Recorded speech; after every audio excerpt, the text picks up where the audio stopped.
നേരത്തെ എന്നൊക്കെ പറയുമ്പോൾ നമ്മളൊരു 4K കൊമേഴ്ഷ്യൽ അല്ലെങ്കിൽ 4K അതിനകത്ത് ഷൂട്ട് ചെയ്യുന്ന വീഡിയോസ് അല്ലെങ്കിൽ ഇൻഡോർ ആയിട്ട് ഷൂട്ട് ചെയ്യുന്ന വീഡിയോസ് അത്യാവശ്യം വലിയ ഗിമിക്സ് ഒക്കെ കാണിച്ചിട്ടുള്ള ഷൂട്ട് ചെയ്യുന്ന വീഡിയോസിനൊക്കെ ആയിരുന്നു നേരത്തെ ആഡ് ക്യാമ്പയിൻ ഒക്കെ ചെയ്യുമ്പോൾ ഭയങ്കര റീച്ച് കിട്ടിക്കൊണ്ട്.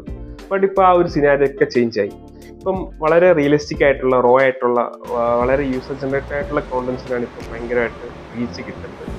അതായത് ഇപ്പോൾ ഒരാൾ ജസ്റ്റ് ഒരു ക്യാമറ എടുത്ത് ഒരു ഷൂട്ട് ചെയ്തിട്ട് പറയാണ്, അല്ലെങ്കിൽ ഒരു ജസ്റ്റ് ഒരു ഇൻഫ്ലുവൻസറോ അല്ലെങ്കിൽ നമുക്ക് പരിചയമുള്ള ഒരാൾ പറയാണ്, ഞാൻ ഈ പ്രോഡക്റ്റ് യൂസ് ചെയ്തു, എനിക്ക് ഭയങ്കരമായിട്ട് ഇഷ്ടപ്പെട്ടു, നിങ്ങൾ ജസ്റ്റ് ഒന്ന് ട്രൈ ചെയ്ത് നോക്കൂ എന്ന് പറയുമ്പോൾ നമ്മുടെ ഒരു ഫ്രണ്ടോ അല്ലെങ്കിൽ നമ്മളെ പരിചയമുള്ള ഒരാളോ ജസ്റ്റ് നമ്മളോട് പറയുന്ന രീതിയിലാണ് നമുക്ക് ഫീൽ ചെയ്യുന്നത്. സോ ഓട്ടോമാറ്റിക്കായിട്ട് നമ്മൾ ആ കണ്ടന്റ് അല്ലെങ്കിൽ ആ ഒരു പ്രോഡക്റ്റിനെ കുറിച്ച് ചെക്ക് ചെയ്യും. ചിലപ്പോൾ നമ്മൾ മേ ബി അത് വാങ്ങാം.